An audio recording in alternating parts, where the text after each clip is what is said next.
Hello and welcome to a brand new episode of Where Do We Begin? Very different kind of guest today. Jackson, who have we got? Yeah, we've got Michael Lynagh, the leading point scorer of all time for the Wallabies. So very excited. First time we've interviewed someone in the rugby sector. So very excited. If you know rugby at all, you know Michael Lynagh. He's won every accolade there is to win. He's a big pundit now in the UK, and we talk about all kinds of stuff. We talk about rugby. He unfortunately had a stroke and has been an absolute inspiration to not only survive it, but live an amazing life post-stroke. So it's an inspirational story. Heaps more stuff in the show. Get straight into it, Jackson. Yeah, let's do it. Let's go.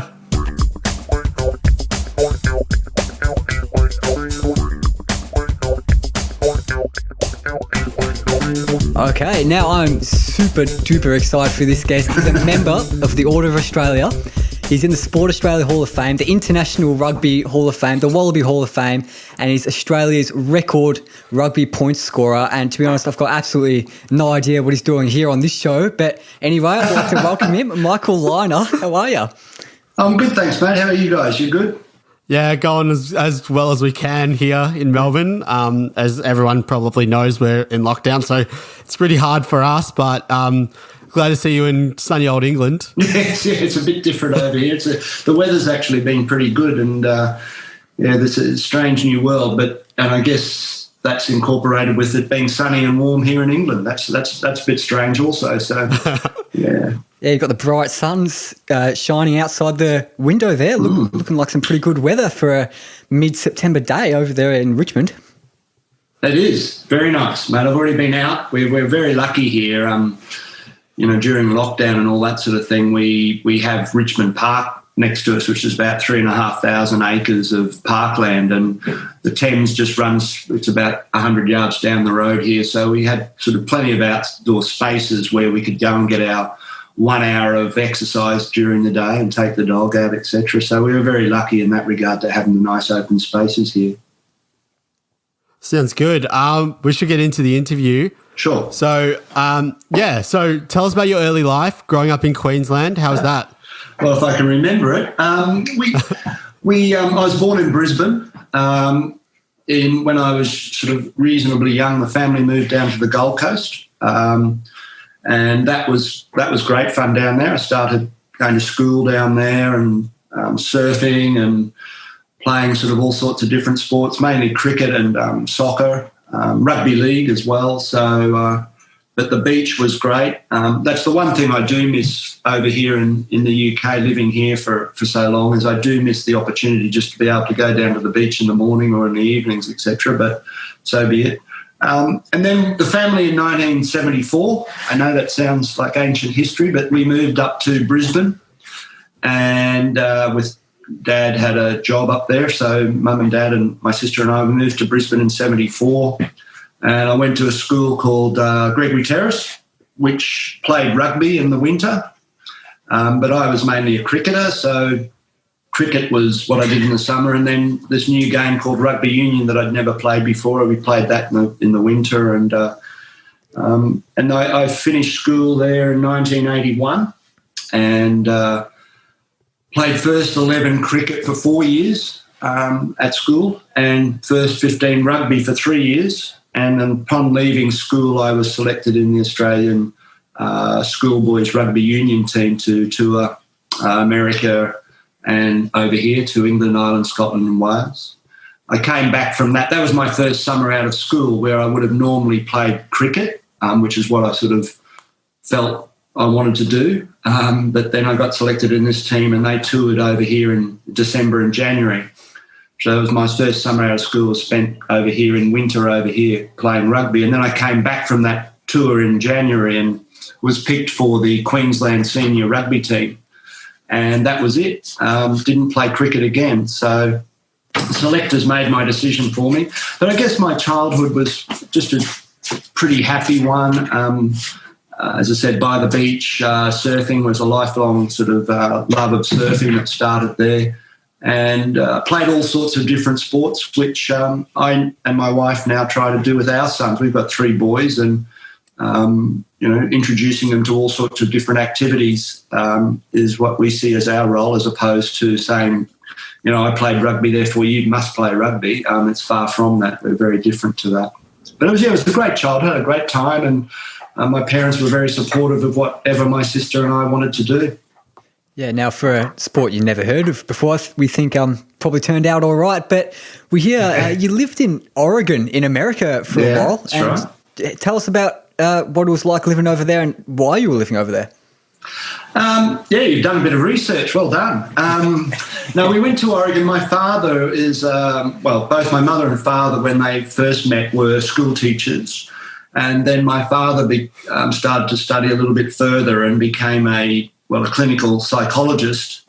And then he decided to go over to Oregon State University to do his doctorate in psychology. And we went over there, it would have been probably 1978, something like that year, and went to school there for 6 months, my sister and I, while he attended university there.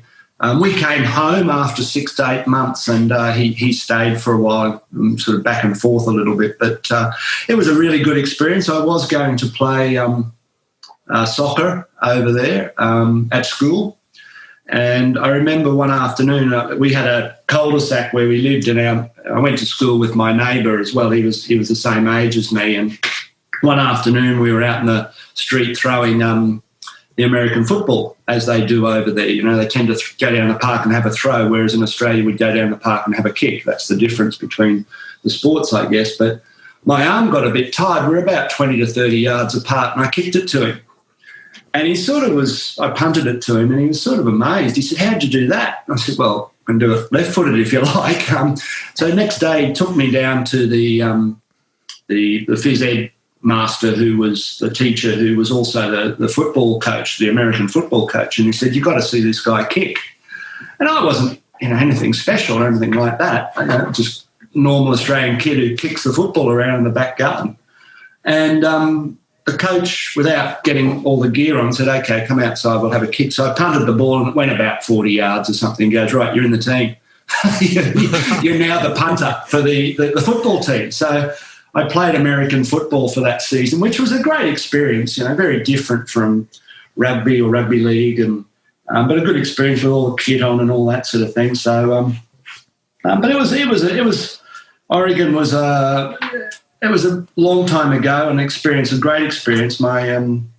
I was very shy and at school around because of my accent and being different and all that sort of thing, whereas my sister sort of was a little bit more outgoing, and she loved the experience over there. I did too. It was a great experience, but I was pleased to get back home later that year. But, it was good fun, and something that one of those things when you're growing up is all part of the sort of the experiences you get and put together that sort of forms your adulthood, I guess. Now, if you were speaking to someone in America now or back then or whenever, and you mentioned the word rugby or rugby league, are they just like, "What are you on about, mate?" Or do they kind of know what you're talking about? I think it depends where you go. There's certain, like in California, a lot of the universities, etc., they play rugby union.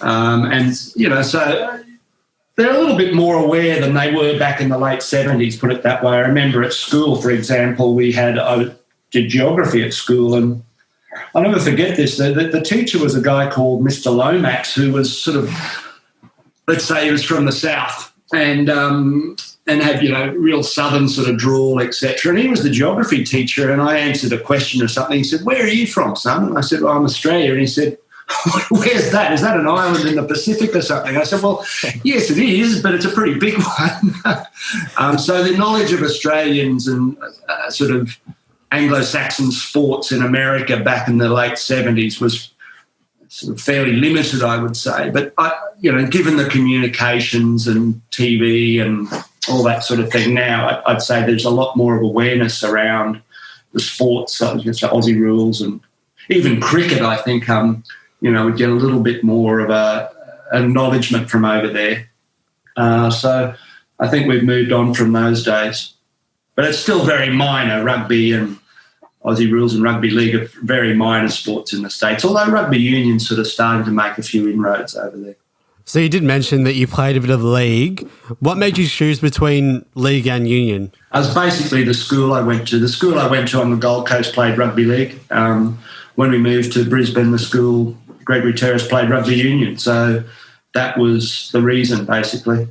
Believe it or not, I was in rugby league. We played by weights on the Gold Coast, and I was always fairly stocky and reasonably heavy, not overweight, but just, heavier than my sort of year groups. I always played a couple of weights up, and but I was a second row come number 8, which was far from where I ended up playing rugby union, thank goodness. Yeah. I think we'll get onto the whole professionalism thing a bit later, but did you ever have any rugby league clubs in for you before rugby union went professional?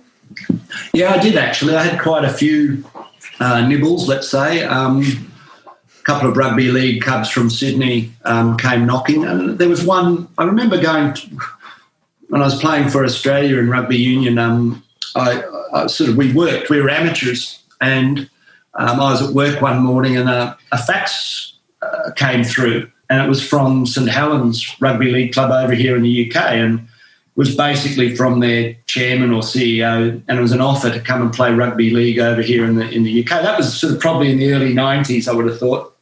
And it was sort of just their opening gambit, and it was fairly substantial.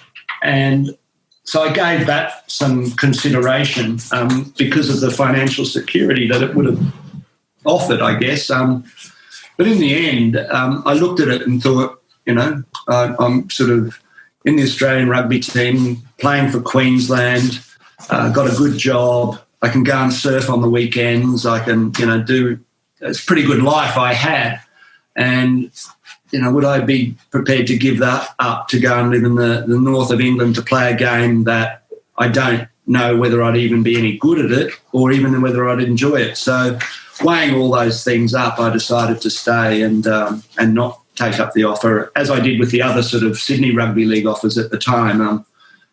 So it would have been interesting to have a look, but I was pretty happy with my lot, which, this is the reason why I stayed.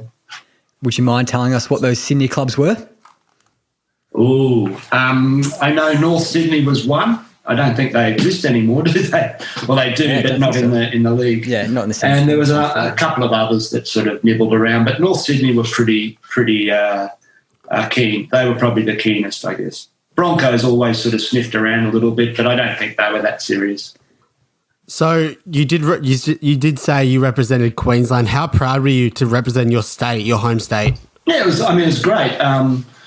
It was one of those things. I was 18 years old, out of school, and Queensland sort of says, "Okay, you're going to play for your state." I'd only played sort of 3 club games for university, so it was always a bit of a rush, I guess, in terms of time frame. It was all pretty quick, so you didn't really get huge amount of chance to think about it. But the first team I played in for Queensland, I was the only player of the actual run-on team and the bench that hadn't played for Australia at that time. So I was a little bit of the odd one out, but they were a really great bunch of guys and helped me along very well as a young 18-year-old fresh guy out of school. So, but yeah, it was one of those things that you look back on it now and think, gosh, that was quick. It all happened really quickly, and it was very, great honour to play for your state and then for Australia, etc.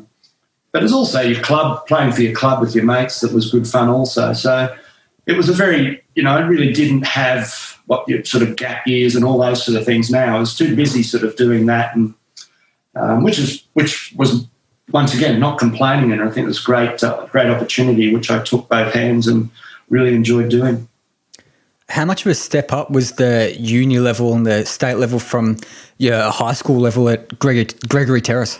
Yeah, a huge step up, actually. At school, it was, you played against some big guys, but nothing that could and physically I was quite capable at school. If I wanted to run, I did, and all that sort of thing, and tackling and things like that. But as soon as you as an 18-year-old, start playing against men that are 10 years older than you and physically harder, stronger, more mature, etc., both physically and mentally, I guess, you found that things that you used to take for granted at school, you couldn't do that at a higher level, purely, from a strength point of view. People who are 10 years older than you at that sort of age are much stronger and much more hardened, I guess. So there was a learning curve around that where, you had to learn that you couldn't do everything that you did at school while you're playing against men at, say, for Queensland or Australia or whatever. It was a very, very interesting time, and it wasn't all that easy. The first bit was because it was all new and the opposition didn't know much about you and all that sort of thing, but often talk about second-year syndrome, and I definitely had that where things got a little bit harder. You became a little bit more marked. Oppositions worked you out a little bit more. So expectations were very high as well. So it was the physical difference between schoolboy and men that I found the toughest to cope with. So you did end up moving to Italy. How did that move come about? And was the game in Italy professional at that time? I came to Italy in the season of 91-92 because the winter stretches over the Christmas period here. And there was a couple of reasons for that. One was that rugby in those days that's what they had to offer. You had to travel with whether it be your club, Australia or Queensland, that while we weren't being paid, that was something that rugby had to offer. You travelled around the place and on tours and things like that. And the other thing was to actually go and play a season or two overseas, and be that Italy or France or now Japan as well. It wasn't quite so big back then, but Italy and France were probably the two options, and I'd always been interested in going to one of those, and just for the experience, etc. And Italy came knocking a couple of times, but after the 91 World Cup that was scheduled to be played in sort of October, November, it just seemed like a good time to be able to go to Italy. I'd been spent the previous 10 years before that running around playing for, the same club, the same state and Australia, all great. But it was probably a good time to say, okay, after a World Cup, I'll go overseas for 6 months and see what that's like, experience a different culture, etc. And so I did that, and it was great. It was a great experience. It was tough for the first 3 months. I was there on my own, couldn't speak the language, etc. But they made me feel very welcome, and I also took Italian lessons every day, so I could actually speak to some of my teammates. So that was helpful. But it also showed them that I was trying to fit into their culture rather than bringing, my culture to them and saying, you've got to speak English to me. It was the other way around. And I think that's a very important attitude to have. Was it Italy professional in those days? I'd say it was probably semi-professional in that house and car and accommodation, etc., and all that was expenses, etc., was looked after. But I took leave from my job in Australia, so I was in a pretty good financial sort of way in Australia. So I don't think I was any better off by going to Italy financially. What I was better off was for a cultural sort of experience that actually is still with me today, in that I met my wife there, and 25 years later, we're still together and I'm still paying for it. So I don't think, but no, and we still go back to Italy a lot, and I love the country and the people there, and as I do in Australia, and it was just a great experience, and I'm really glad that I took the step to do it. Something I've always wondered, Italy, obviously not the biggest rugby nation in the world, but Australia, absolutely huge. How much of a kind of, how much do the Italian players over there think of you as a bit of like a god, like this Aussie guy coming and is this amazing guy from Australia in Italy? What's he doing over here? Yeah, there was a long history of sort of foreign players going to Italy, particularly from the Southern Hemisphere, because of the season differences. Our season would be in our winter and their season in their winter. So there was an opportunity for Southern Hemisphere players to always go there.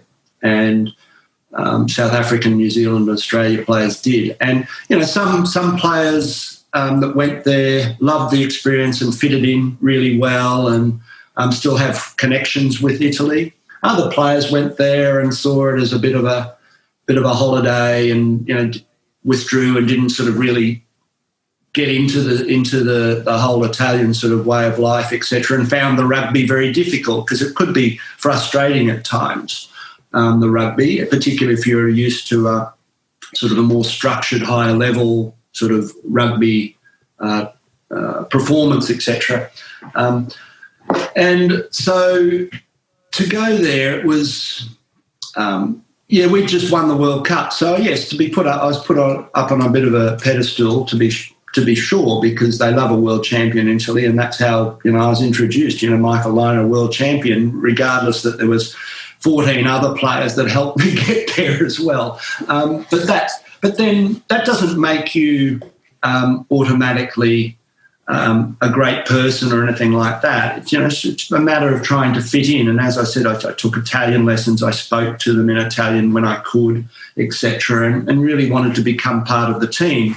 And in so doing, you then try and, when the opportunity's right, you start to try and impart sort of knowledge and sort of the way we did things in Australia was very different to the way Italian rugby did things back then. But you don't want to come in and change everything from day one. There's a way to do that over time to sort of help the players and help the coaches, etc., and help teach them and impart your knowledge. And that's what I tried to do. And, I must have done pretty well because we were pretty successful, and I still have good friends over there that I played with. We were over there in the summer, actually, and during the whole COVID crisis here, and I took some of two of my sons down to the Treviso rugby pitch to kick and train, etc. And they were all the guys were there, and a couple of guys that I played with, etc. I met up with, so still very friendly with them. And Italy's a big part of my life, not only from my wife's point of view. Two of our sons were born there, and I have good friends there. So it was a great experience for me. But I didn't go there wanting to change the way they played. I went there trying to help them play better, and in so doing, I think I made a lot of friends in doing it that way. So what were some of the differences between the way you did it here in Australia compared to the way they did it in Italy? Yeah, they were very much aligned with the French way of playing. They saw France as sort of that was their role models, I would have thought, as a team. France are very... at the time, were very, let's just throw the ball up and away we go. And we're all very talented and we run and all that sort of thing. And there wasn't a lot of structure, where Australia and New Zealand were very heavily, particularly Australia at that time, around, improving your individual skills. And then when you sort of passing, catching, kicking, all those sort of individual skills. And in so doing, therefore, become a better player, and then put those skills as a team, as a unit together, practice individually, then go together as a unit and play. So it was a lot more structured, whereas a lot of the Italian, French sort of way was the way to learn your skills is actually just to play the game, and you'll learn your skills doing that. Whereas Australia, I think, at the time was let's practice our individual skills, and therefore when you're under pressure in the game, those individual skills that you've practiced will be able to perform. My view is it's a little bit in the middle, a little bit of both. You've got to have experience under pressure to actually perform those skills, but you've got to have some basis to work with and have some skill level to work with as well. So I think it's a bit of both. And but yeah, the Italians also, their sometimes discipline wasn't great. So that was something to deal with. You just sort of, and also there was a mentality of a home and away. We had a very strong team, but at home we were almost unbeatable. But you go away, and the guys just wouldn't perform. They just didn't like being away from home, and that was a very French thing as well. And I don't know what the mentality is. The rugby pitch is exactly the same size no matter where you go. And that it's just the crowds were quite hostile, etc. So it was a great experience and very different to what I was used to. But in a way, it made me a better rugby player because I was dealing with different ways and different people, different culture, and a different way of playing the game. Yeah. Now, by the time you moved to Saracens, you'd retired from the Wallabies. Of course, we'll get onto the Wallabies a bit later, but professionalism was around by then. So can you tell us about the pressure of being this kind of huge name signing for a club in England and moving over there? Yeah, so rugby went professional in 1995, literally overnight. The IRB was called in that time, the International Rugby Board, just said, okay, rugby's professional now.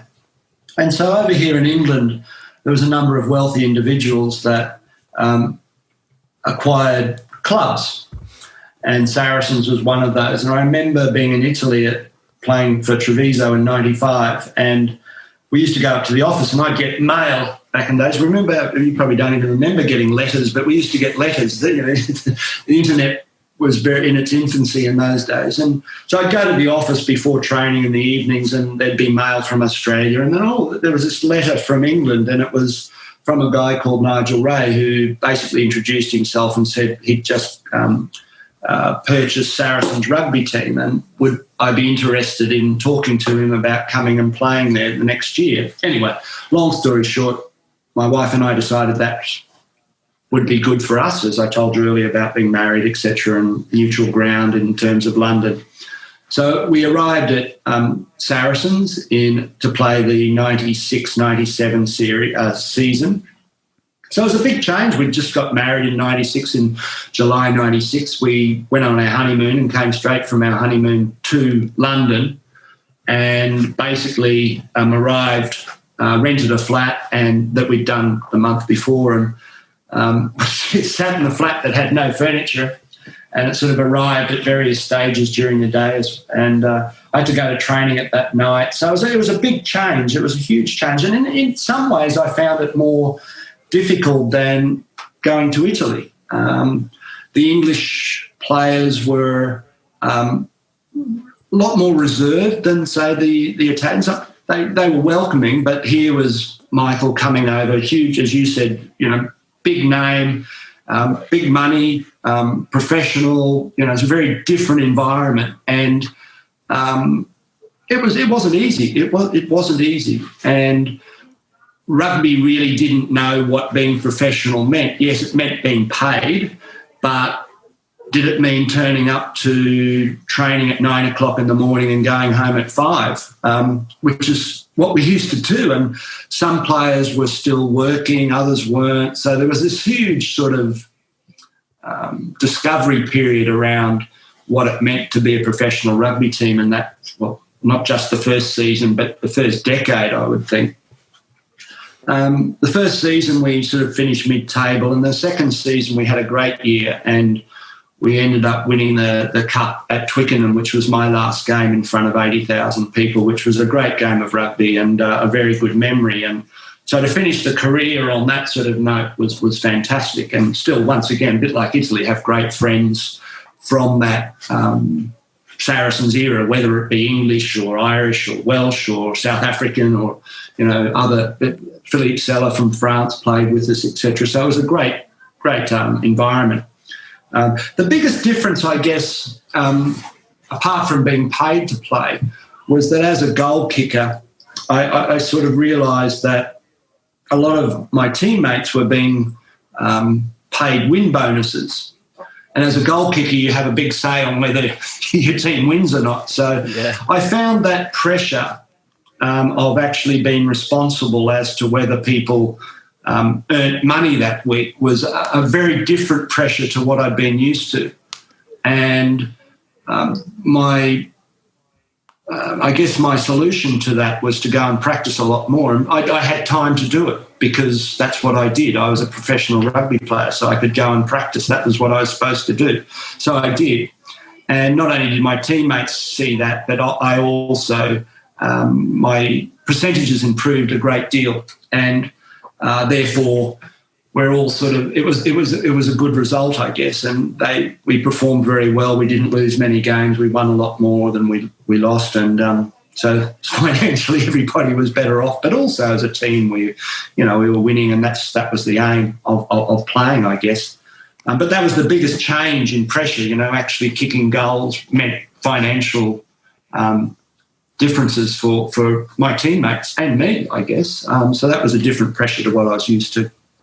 So going back to your welcoming at Saracens, you did mention that the English players were sort of a little bit standoffish. Do you think that's more of a sense of the English being sort of like at the same level as Australia, or compared to Italy being a little bit lower than Australia, them looking up to you, whereas the English see you as like a true competitor, like right next to each other? No, I don't think it was anything to do sort of around that. I think there's a genuine rivalry between England and Australia, no matter what sport, but particularly cricket and rugby. And I guess that English. I've got some great English friends. They tend to be a little bit more reserved at first sort of contact. What's this guy Lynagh like?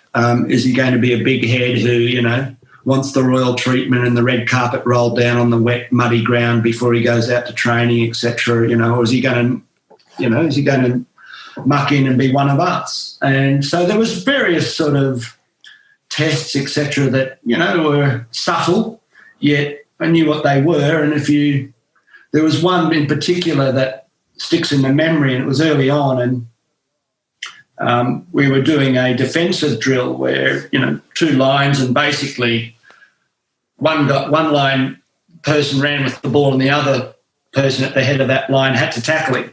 And it was sort of quite clear to me that they'd put a large, strong and particularly nasty sort of forward opposite me and said, Lynagh, tackle him. And he had about a 20-metre run-up, and I knew that this was a test. Either I don't want to get dirty or get hurt and just let him go through, or I make a tackle on him and put down a marker and say, I'm here. Look, I'm not going to shirk anything. So for once in my life, I closed my eyes and ran at him and tackled him really hard. And everybody sort of, okay, all right. And so it's sort of those sort of tests, but I just think it's a little bit more that the English are a little bit more conservative. And once they get to know you, they're fine, absolutely fine. Where Italians are a little bit more, we've all seen Italians at the airport, they open their arms and embrace you straight away. So it's just that English reserve. And, Australians are a little bit like that as well. Until you get to know somebody a little bit better, you're just a little bit standoffish. But once, you break down the barriers, it's like going to a new school. Once you find a couple of mates and away you go, you're fine. And no airs or graces. And I was very, just because you win a World Cup or play for your country, as I've said earlier, doesn't make you a decent person.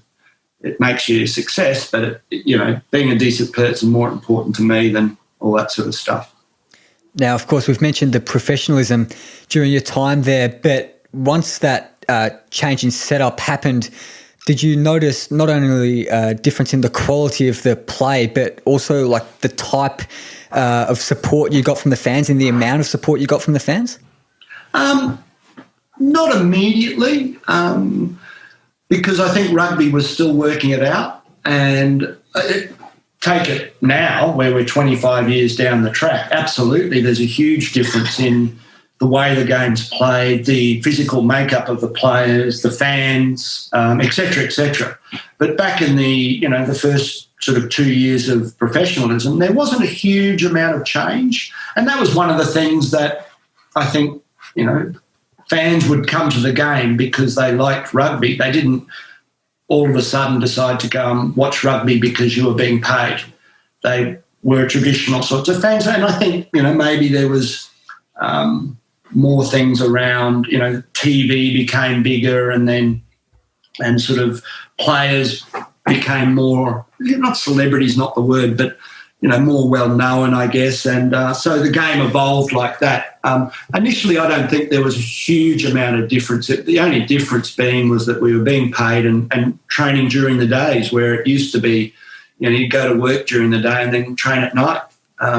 So that there were subtle changes like that. But for me, the first 2 years wasn't that much difference from what I'd been doing the previous sort of 15 or whatever it was.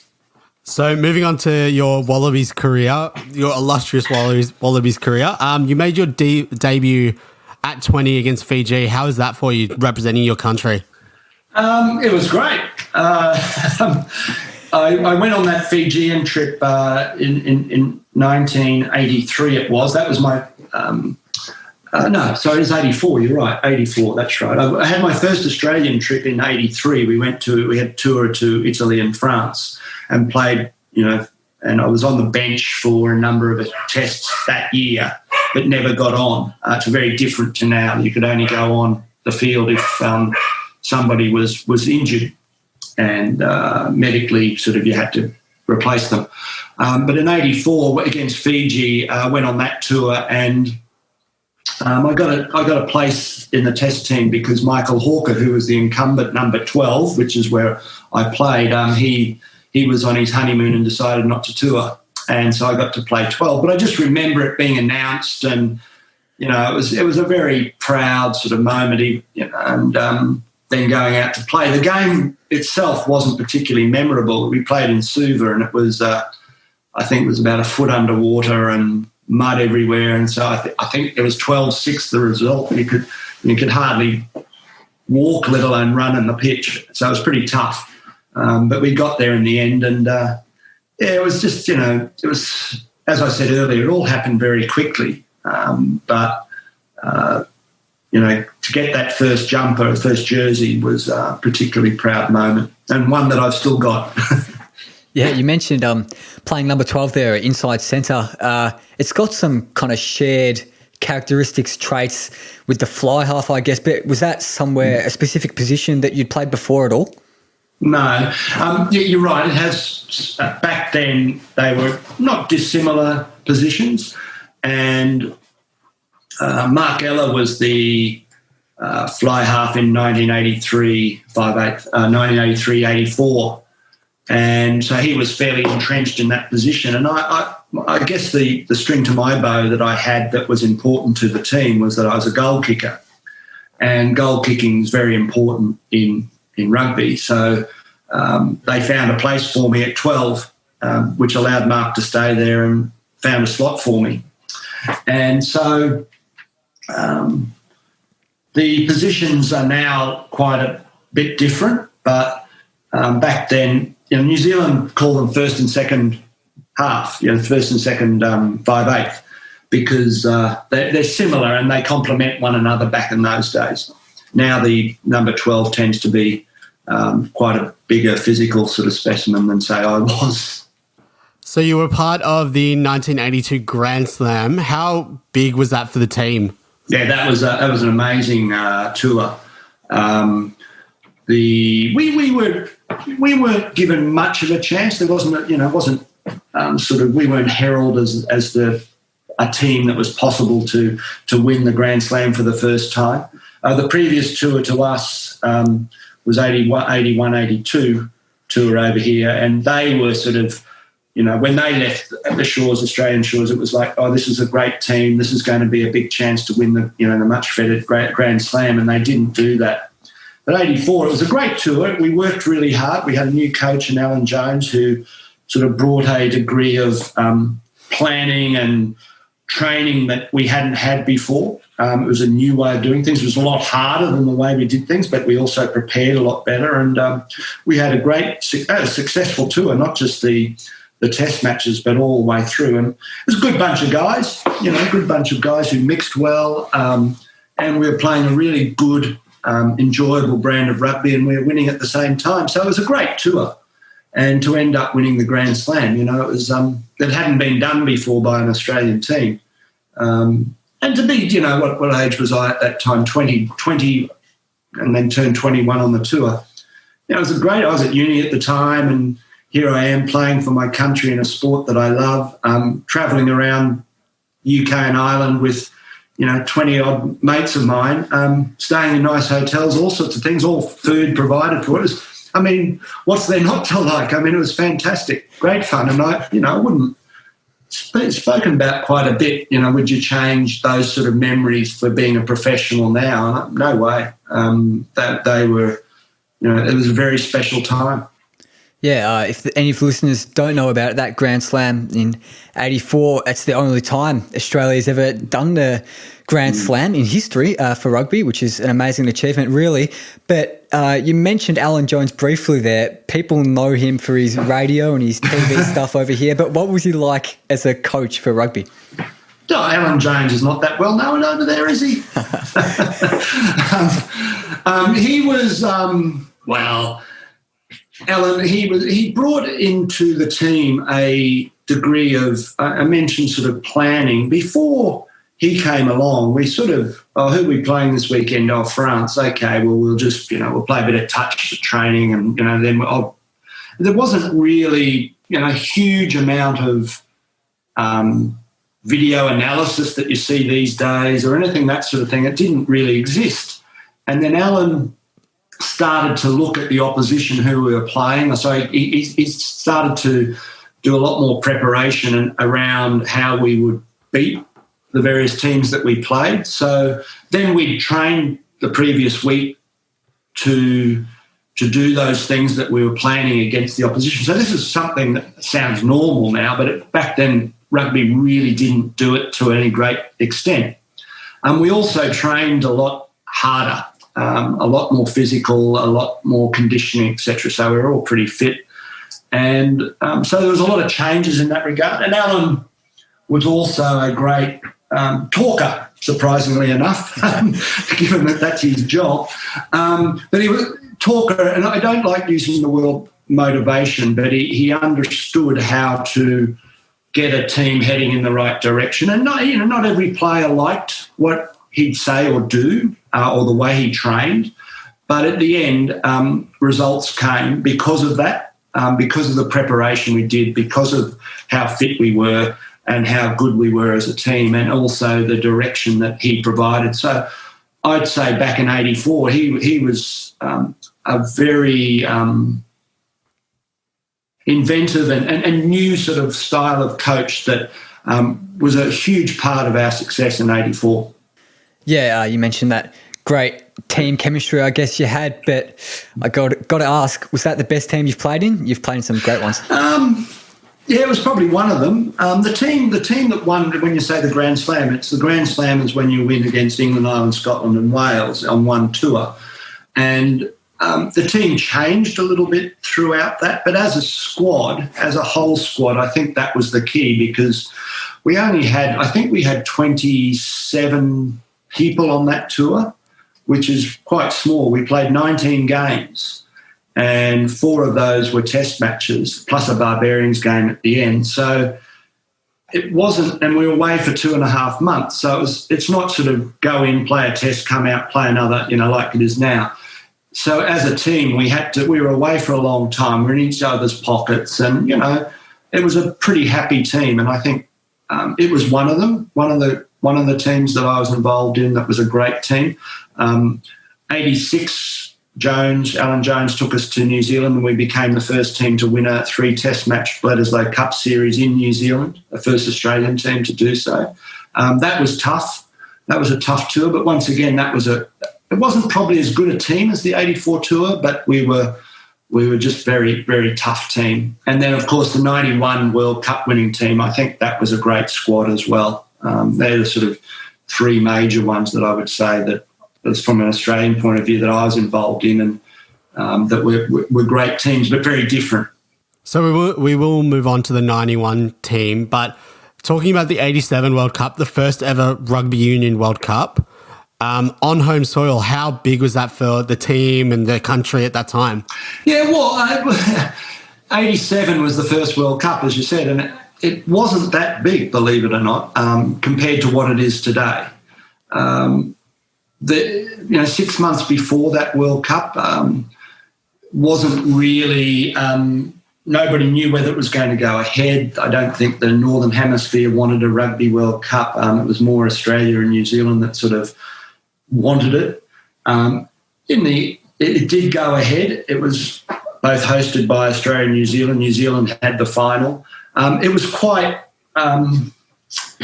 It wasn't sort of what you'd call. You wouldn't say it like a World Cup is now. Rugby World Cup's, a huge event in the world sport, and everybody knows about it, and it's very sort of coordinated and brought together well. Back then, it was a bit different. Part of it was being played over in New Zealand, part of it was being played in Australia, and because it just didn't really feel as much a part of a tournament that, say, people would now, from a rugby point of view. From an Australian point of view, we played our games in Brisbane and Sydney, and the team was made up of basically people from Brisbane and Sydney. A couple of, I think Campo was from the ACT still at that time. But we were in Sydney for a vast majority of that, and a lot of the Sydney players continued to work, including our coach, Alan. Alan Jones, continued to work in the mornings. So training was in the afternoon. So you had half the team of Queenslanders who were sitting at a hotel. What do? We've got nothing to do in the mornings. So, that sort of led to people going out at night a little bit, etc. So we probably weren't as disciplined as probably what we should have been. But it was a very, you're almost touring within your own country, which wasn't easy, particularly when half the squad were at home and working as well. And so it sort of was very different, say, to the 91 one where we were together for, 6, 7, 8 weeks and all together and really united in our front. Having said that, 87, we lost to France at the last-ditch try by Serge Blanco in the semi-final, and so that was a great disappointment. But it was a pretty happy sort of time. Wasn't an unhappy experience. It was just a very different one, and it was a new one because we weren't used to. There was the first World Cup, so none of us knew what to expect. Nor did we realise that it was going to become as big as it has. Yeah.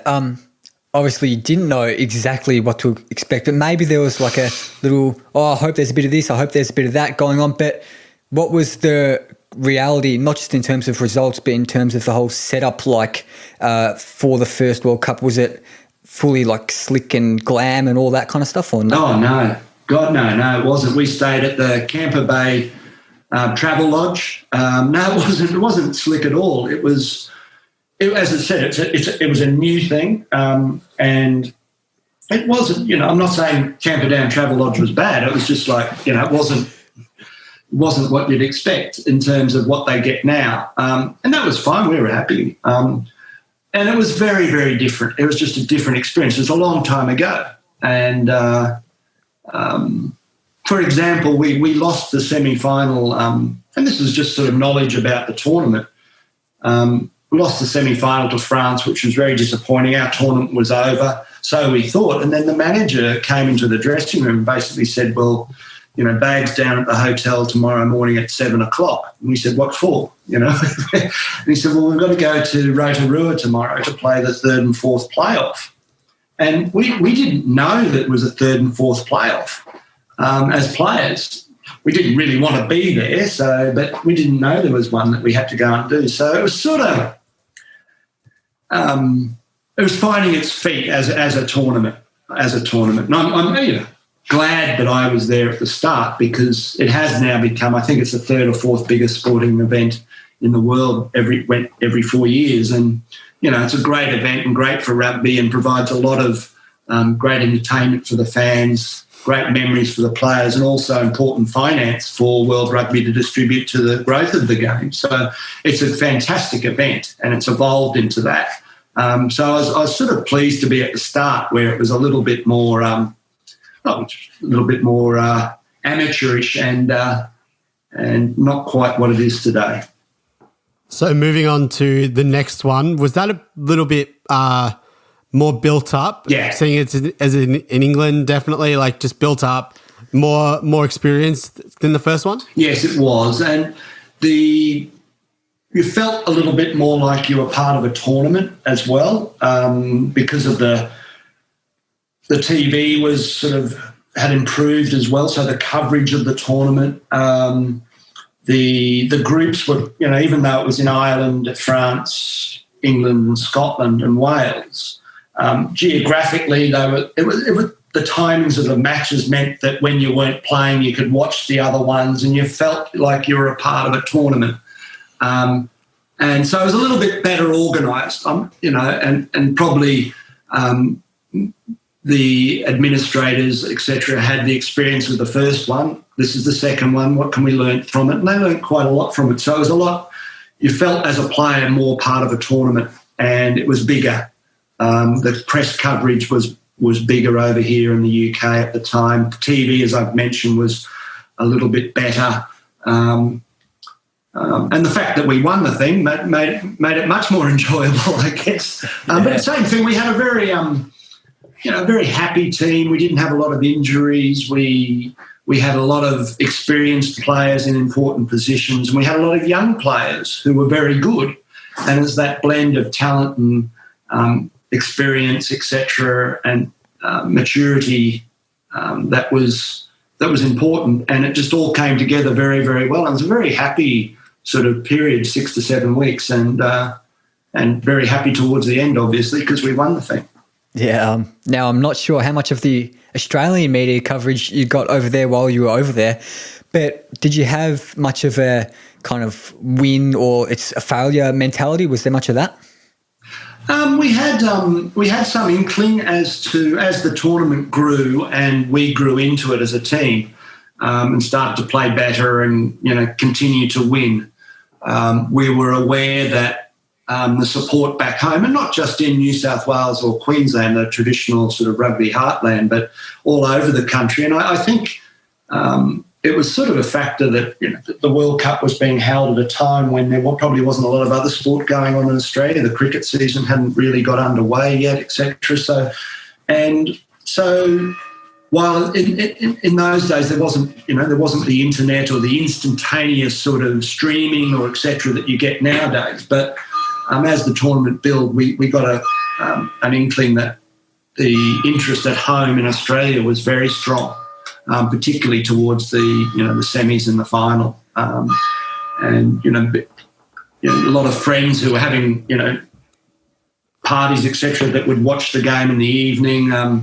Every hotel we were at was inundated. They had to put extra banks of fax machines. Remember those? To actually cope with all the faxes that were coming through of good luck from home, etc. So, there wasn't. We did know there was a lot of support back home. Yes. So you were the third most experienced player in that squad. Did that help you a lot being a leader in that team? I like how you say the third most experienced. Does that mean I'm the third oldest? Is that what you?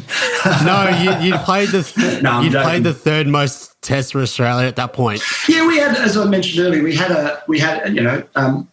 myself at fly half, which is a key position. Nick Farr-Jones, who was captain at halfback, he was pretty experienced as well. Campo out in the wing, had a great tournament, great talent. He was experienced as well. We'd all sort of started playing around the same time together.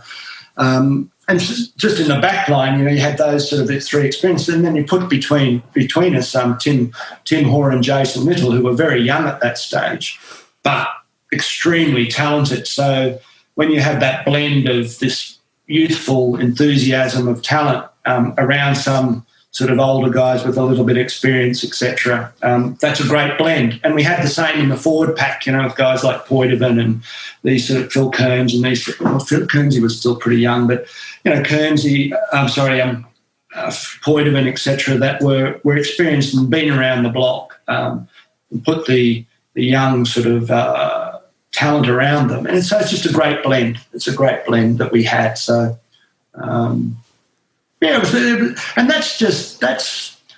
that's not. It's very hard to plan for that. It sort of just happens, and there's a bit of luck involved. There's also a bit of luck in that we didn't have too many injuries throughout the tournament. So for the vast majority of games, we could pick from everyone in the squad, which was important as well. So it's the game day of the final. You're against England at Twickenham. Talk us through your build-up and all your preparations, all the stuff you do before the game. Talk us through that. You mentioned Twickenham. Twickenham's about a mile down the road from where I live at the moment. When we before this house we live in, we lived over in Twickenham. was about. And when we first moved there, probably about 6-7 years ago to Twickenham, I remember I was in town and in London and got in the back of a black cab, and the guy sort of looked in the rear vision mirror, the driver looked in the rear vision mirror and looked at me and said, where to, mate? Yeah. I said, Twickenham. And he said to me, where else would you be going? And I said, well, I don't live at the stadium. So all we did was talk about rugby the whole way home. So, yeah, it's funny that, winning the World Cup in 91 at Twickenham, I'm sort of still here. I've been gravitated towards it. So on that game day, obviously extremely tense and nervous sort of day, we were out at a hotel called Oatlands Park out not too far from here, actually, in Weybridge. And it was sort of a lovely big old country hotel. The country, Weybridge is a suburb. But it had a 9-hole golf course around it and sort of lots of open parks. So after breakfast, instead of sitting around and getting more nervous, etc., I always, before big games, would try and go for a bit of a walk and a bit of a kick if I could. And so I went out on my own. It was quite cold and grey and sort of misty, not wet, but dewy sort of stuff, and took a ball with me and went for a bit of a kick and got tired of walking after the ball. I remember there was this little creek with a bank on the side of it, and so instead of kicking the ball and having to run after it, I actually kicked up the bank and let the ball roll down, trying to save some energy. But that's what I sort of used to do on game days, is get out and do a little bit of physical sort of activity, have a kick, have a bit of a walk in the morning, try and release that sort of tension. I don't remember too much about the build-up, other than, I just wanted to get onto the field and start playing. I didn't really enjoy the nerves before a game, particularly nervous around goal kicking and that sort of thing. But once out in the field, it was a very tight match. I think both teams didn't really want to lose the game, and more as opposed to taking the attitude of let's just go out and win this thing, which we'd done previously, particularly the week before against the All Blacks, which was probably the best sort of game we played the whole tournament, particularly the first half. We just went out and won the game in the first half. Against England, we knew we were the better team, but that doesn't necessarily give you the right to win the game. And so we had to go and do it. And England were very dogged and very dour, good defence, all that sort of thing. And it was a very conservative sort of match. So not a great game. But we got there in the end. And I just remember at the end, it was, overriding sort of sensation of relief as opposed to, absolute joy. Of course, there was happiness and joy and all that, but it was more a sense of relief that actually, there was the opportunity.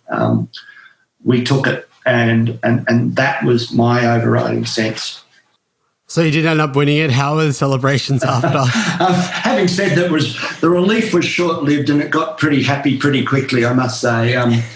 We had a good celebration in the dressing room, etc., and then we're all into the bus to go into central London for a dinner that night, which is the end of the Rugby World Cup dinner, where trophies and all that sort of thing. And then we had friends and family, etc., back to the hotel where we were staying outside London. And by the time we got back to the hotel, it was about midnight. So the party was well underway when we got back there. And needless to say, there wasn't a huge amount of sleep that night. And we were actually reasonably early on the bus to go to the airport to fly home the next day. So, but yes, on the flight home, the couple of guys sort of paraded the trophy around the plane and all that sort of thing. So yeah, it was a great time in terms of the World Cup.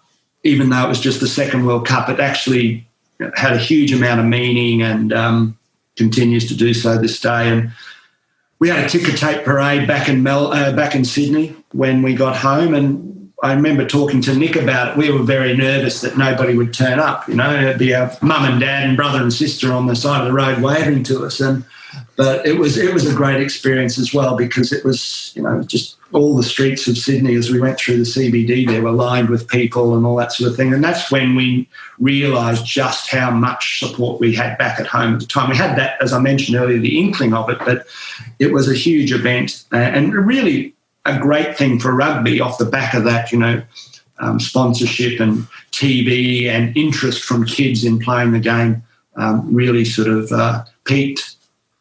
Yeah, and then the next World Cup after that, fair to say, probably a bit of a disappointment, knocked out by England early in the quarterfinals. So, and that was your last international tournament, I guess. So, what was the kind of disheartenment in your own mind and the team's collective mentality like?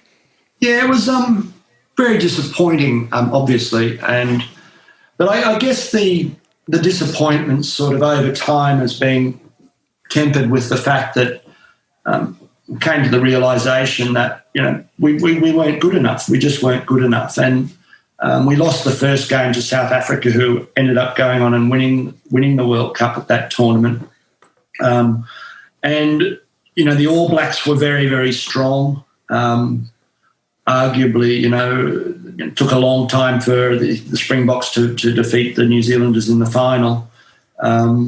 So then England beat us in the quarters, as you've mentioned.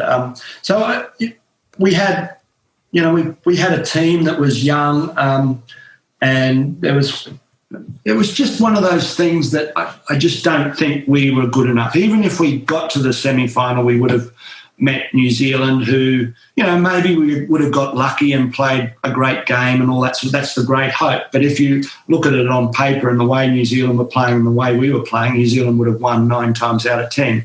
And South Africa, who had already beaten us, and England beat us by a drop goal. Would we have gone any further in the tournament had we beaten England? Probably not. But I would have liked to have had the chance. But I sort of, I'm sort of consoled by the fact that I don't think we were as strong a squad as we should have. We weren't as strong as what we could have been, and we probably weren't strong enough to go any further in the tournament anyway. So it was a disappointing way to finish my international career, but you can't write the last chapter every time. So retirement in 1995, you were captain at that stage, and you were world record point scorer as well. But what were the factors in your head that made you decide to retire in 95? I'd had enough. 95, I was sort of 32 or something like that. I was getting married the following year. My fiance at the time lived in Italy, so that wasn't easy. And I had work to do. I've been playing rugby for a long period of time, and just felt, while it's great and it's given me everything and still does, but I had to move on. I had to move on and start doing some other things, and so that seemed like a pretty good time to me to do it. I'd done everything I really wanted to do, and I thought while I was still, picked in the team, etc., it was a good time to go rather than being told to go, by being dropped, etc. So I still had another, 2 years at Saracens after that, which were enjoyable and successful as well. But I was always this person that didn't want to retire from rugby, then a year later miss it and say I'm coming back. And the test for me was that in 96, a year later after I retired, we were in Australia, and it was the weekend after we got married in Italy and came to Australia to part of the honeymoon, but also to have a party in Australia for our friends there that couldn't make the wedding in Italy. And I remember watching Australia play New Zealand on the Saturday in a Bledisloe Cup match, and I was sitting in the stands, the first test I'd watched since I'd retired, and my wife asked me how I felt, and I said, you know what, I'm so pleased to be sitting up here and not down there battling against the haka in New Zealand. I'd had enough of doing that. Great memories, but life moves on, and for me, 95 was the right time to do that. So what are you up to these days? What's on for your post-career? Well, since I retired in '98, I've basically been working, I guess, and we have our family here. We've got 3 boys at various stages in their lives. I work away and play a bit of golf and try and keep as fit as I can.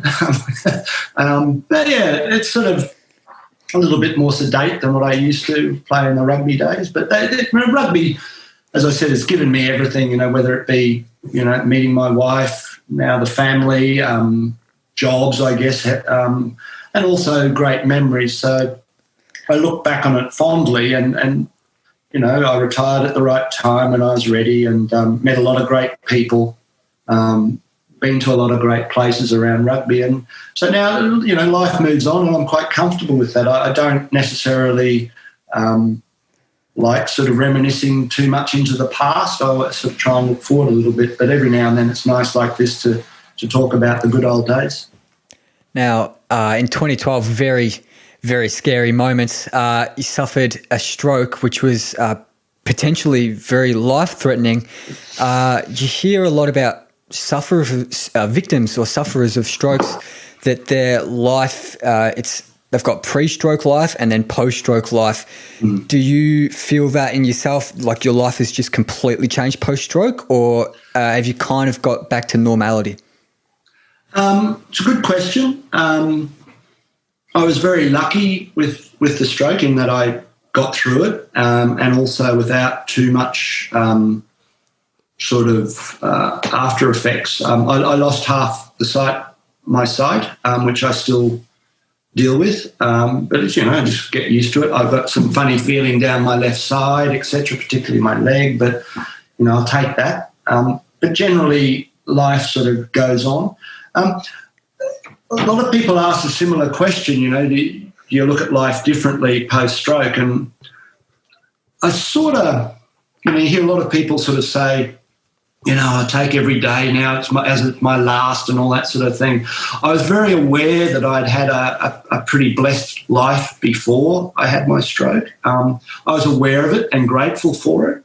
And celebrate's not the right word, but I knew it. And I liked it, and I liked my life. And so therefore, post-stroke, it wasn't sort of, oh, gosh, I've got to change my life. I've got to really now enjoy myself, because actually I quite enjoyed myself before that as well. So I don't think it's changed my outlook all that much.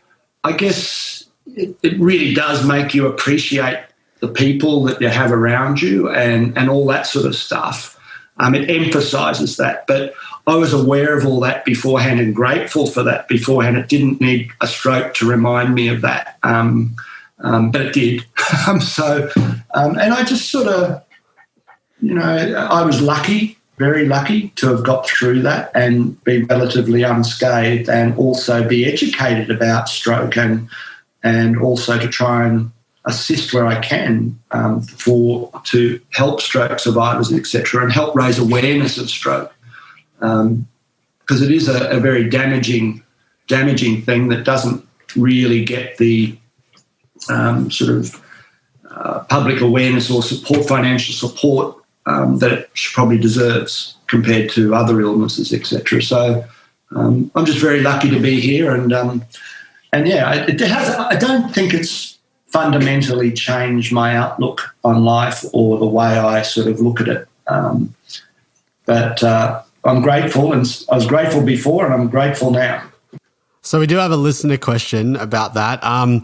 One of our listeners, Shaban, would like to know how it's changed your life after the stroke, and what was the worst outcome, not being able to drive or your handicap in golf dropping from 7 to 12? I guess the sight was the biggest thing, and that still affects things to today, but not as much as it used to. I didn't drive for 3.5 years, but managed to get my licence back, so I do drive now. So if you see me out on the road, stay aware. But that was I think from a family sort of personal point of view, being able to drive again was such a big thing, particularly with 3 young boys at the time, all playing sport and schools and, so there was a lot of pressure on my wife at the time when I couldn't drive. And it was also expensive, taxis and all this sort of thing. So being able to get my licence back and become sort of independent a little bit again and to sort of go and watch my son play cricket like I did on the weekend is a nice thing to be able to do. The golf handicap, that it was quite interesting because I almost gave the game away. I didn't play for a year and a half, and I love golf. And I started playing again. I couldn't hit the ball very well. I couldn't see most of it, and putting wasn't great. And I remember playing one day and I got so frustrated in that I couldn't put the ball in the hole, just purely because I just kept, all my alignment was out and all sorts of things. And I came home and I said to Isabella, my wife, I said, that's it, I'm giving up golf. And she sort of said, no, just you shouldn't. A, you're lucky to be out there. And B, it's such a, just treat it as another obstacle that you have to overcome. Treat it as a goal to be able to play golf again and enjoy it.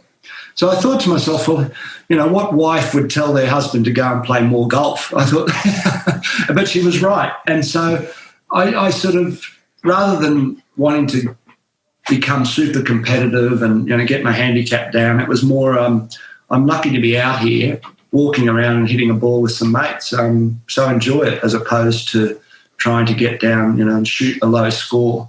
Having said that, I still try, and I've got back down to 9 now. I never can play to it, but it's nice to just get out. That's the way I sort of look at it now. But life didn't. I was lucky. Life changed for 6 to 8 months afterwards. It changed a lot in terms of what I could and couldn't do. Work was affected. I lost a couple of a particular consultancy, etc., that I had because of it. It put a lot of pressure on my family over here. But gradually we all got through it, and, we've come out the other side and very lucky to do so. Yeah, mate, it's just super inspirational and a real credit to your mindset, the way you've just got back after that. It's amazing. And if you are interested in that, any of the listeners, you've got a book called Blindsided, which I would highly recommend. So get your hands on that if you can. But I've got one more question about rugby, Michael. Sure. So we've been going a while. So let's just say that Jackson and I, we're some big bosses at Rugby Australia and Australian rugby, not going too well at the moment, in a bit of a bad state. So I'm going to give you 1 minute to pitch to us how to fix up Australian rugby. Mate, what a question that is. 1 minute. Might need a bit longer than that. Look, I follow Australian rugby very closely. I read all the Australian press and talk to people there. So, I'm very interested and very aware of what's going on. And it's sad that rugby sort of got itself into a position that it's in. I'm quite, rather than sort of tell you what I think should happen, I'm quite happy that we have the chairman, Hamish McLennan now there, and trying to settle things down and to look at how to go forward with the rugby. The one thing I will say is that traditionally in Australian rugby, you play for your school or your junior club, then you go to a club, then you go to your state if you're any good, and then Australia. So that pathway was the sort of traditional sort of pathway. Now, I'm not saying that tradition is always a good thing to follow. You've got to change and you've got to evolve. But in terms of rugby, I think that's a good sort of pathway that, we tend to have followed and brought us success in the past. We've seemed to, with professionalism, we seem to have lost that a little bit, and a lot of funding goes to the top of the game, and the top of the game, if it's successful, the Wallabies, etc., if they're successful, then there's a hope that gold dust will sprinkle down and everybody will want to start playing rugby again, or like we did in 91, for example. And that's true to a certain extent, but the bottom of the game also needs funding as well. And the problem with rugby at the moment is that there's not enough funds for both those ends. So there has to be a holistic look at how we do that and how rugby sort of solves the issues that it's currently got itself into, where it's very top-heavy investment here, which, I understand that, but we have to look at how some of those funds that are all allotted to the professional top echelon of the game, how can some of those or some new funds be discovered to try and help that pathway that gets people to that top echelon, but not only gets them to that top echelon, but also allows junior clubs, clubs all over Australia to be able to enjoy and participate and watch the game. So I think that, for me, is the conundrum that needs to be solved by brighter brains than me.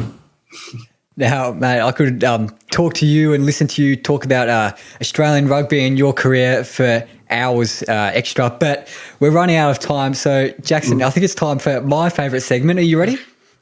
Yeah, let's go for it.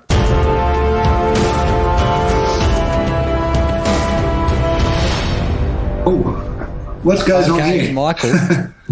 At the end of the show, I doubt you've listened before, but if you have, you would know that we do a quiz at the end of the show. Oh, so I'm going to goodness. be pitting you against Jackson. There are going to be 5 questions, and they're all vaguely related to your career. So are you ready to go? Vaguely related, all right. Very vaguely. Good luck, Jackson. Good luck, Michael. Let's go. Okay, so your name's your butter. As per tradition, we'll start with question 1. So right. I'm going to give you 3 events, and I want you to order them from which happened first to which happened most recently. So 3 events, which happened first to which happened most recently.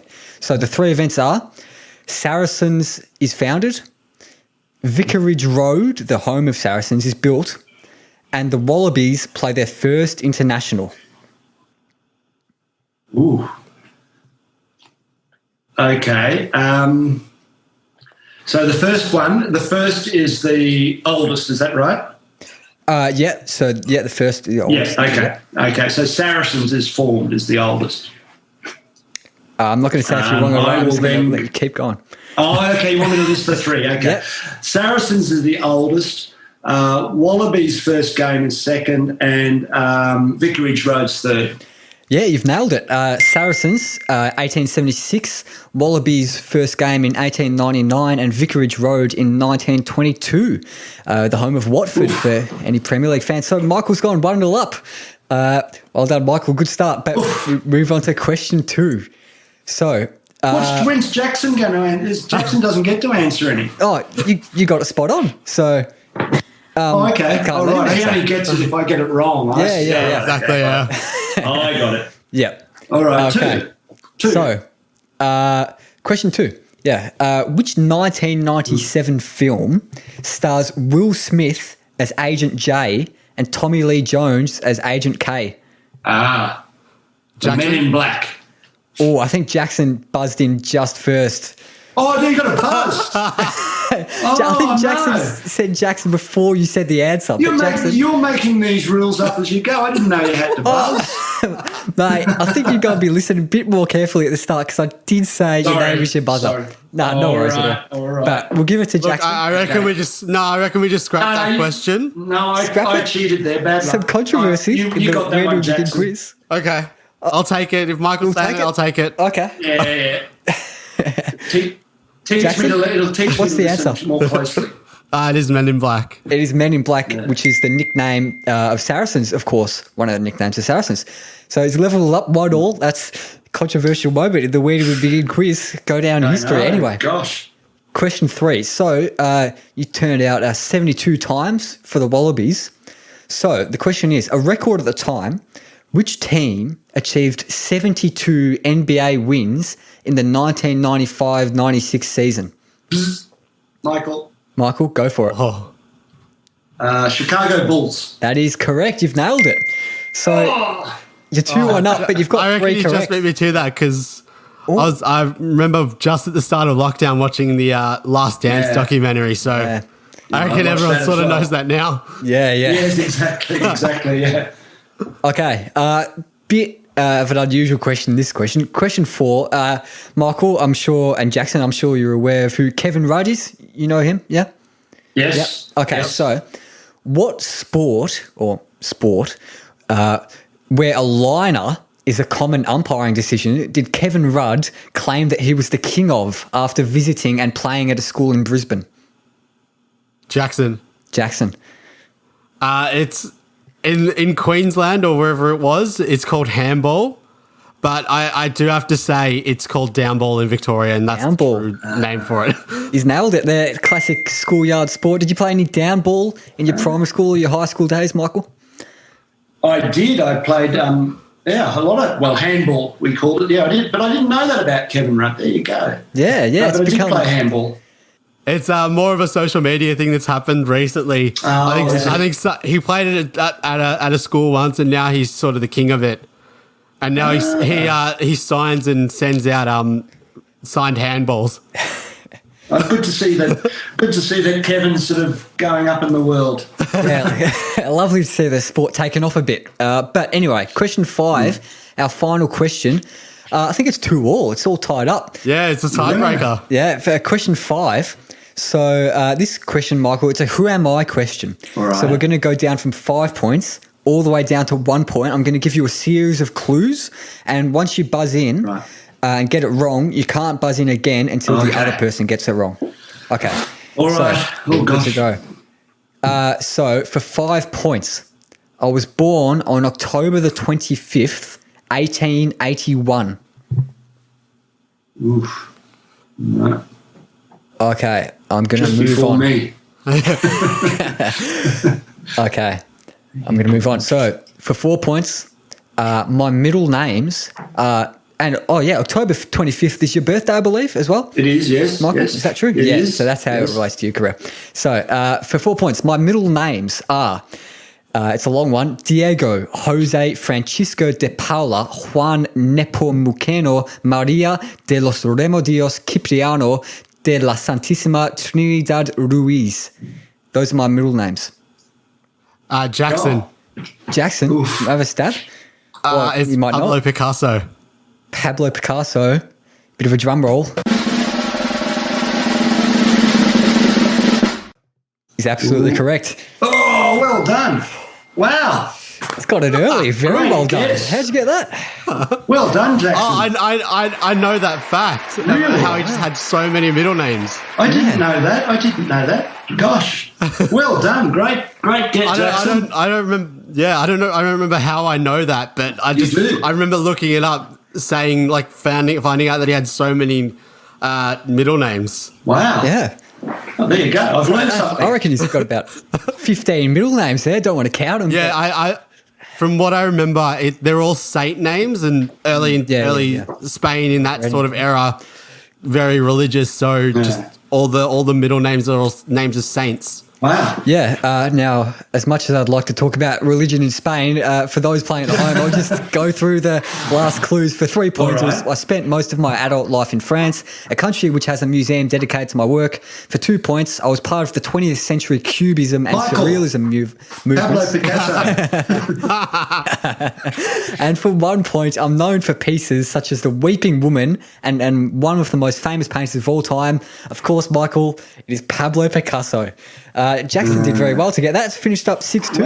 Well done, Jackson. Well done. It was thrashing. Michael, An thank absolute you. thrashing. Yeah. Michael, one of the lowest moments you've had in your career, I bet. I know. It goes, yeah, absolutely. I'm devastated. I'm going to go in the corner and cry in a minute. You won't Every be time forgetting he that hears one. Pablo Picasso, he's just going to remember now. I remember Jackson. Well, it's been an absolute delight having you on, mate. You've been super generous with your time. So a big thank you for Pleasure. coming on. Thanks, Harper. Yeah, thank Thanks, you, Michael. Jackson. My pleasure, mate. And look after yourselves down there in lockdown and all that sort of thing. Stay safe, huh? Thanks very much. Thank you. Really appreciate that. And how good was that, Harper? Very, very good indeed. Michael Lynagh, great guy, gave us heaps of time. Super good. Yeah, thank you, Michael, for coming on. We really appreciate it. New sport, rugby. We don't really know much about it. We did try and learn as much as we could. But yeah, thank you again, Michael. Yeah, having him on the show has definitely piqued my interest in rugby.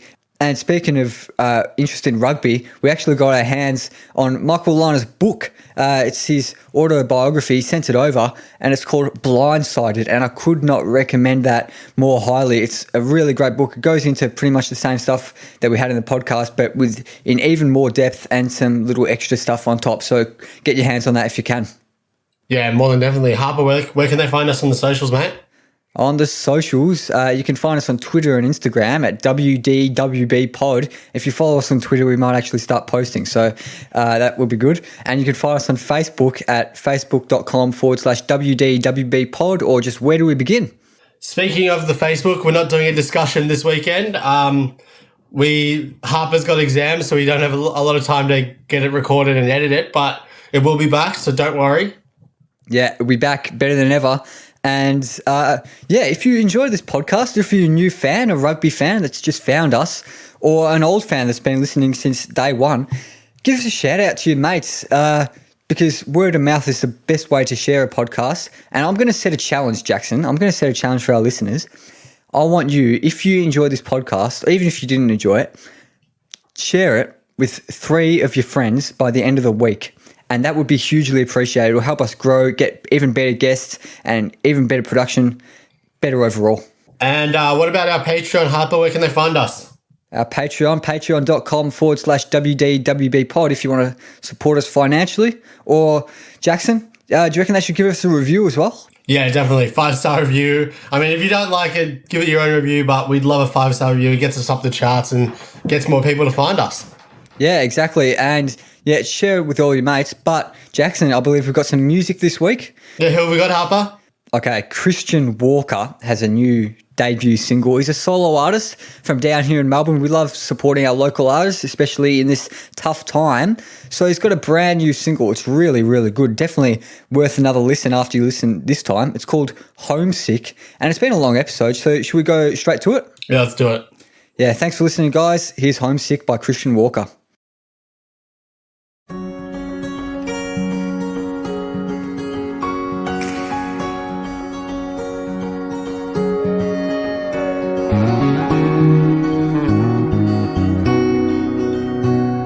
I've never felt homesick of a place I've never known. I've only felt hopeless in the face of the unknown. But with you, I feel all these things. And I've never seen a sunrise in the places that I'd grown. I'd only felt the moonshine in the memories that I held. But with you, I feel all these things. I don't know when I'll find another reason why I'd write a song like this. I'd write a song like this. All of life's mystery, all it's unknown. The one thing I'm certain of is you are my home.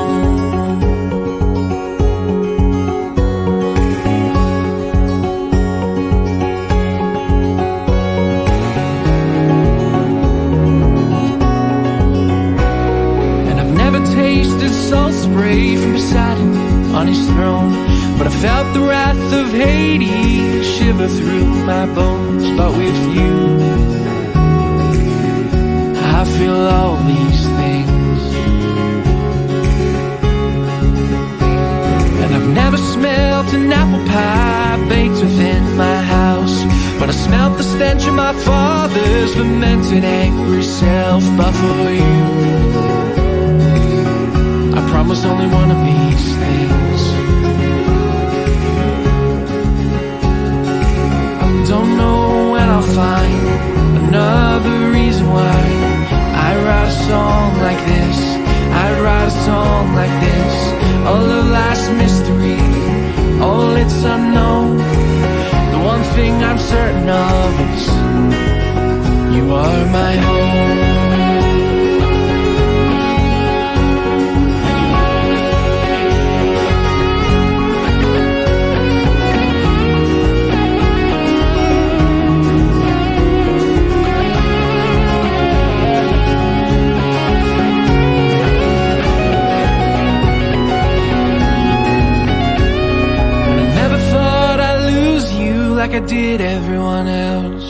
These walls are built around my heart, they protect me from myself. But for you, I should have torn them all down. Don't know when I'll find another reason why I'd write a song like this. I'd write a song like this. All of life's mystery, all it's unknown. The one thing I'm certain of is don't know when I'll find another reason why I'd write a song like this. I'd write a song like this. All of life's mystery, all it's unknown. The one thing I'm certain of is I've lost my home.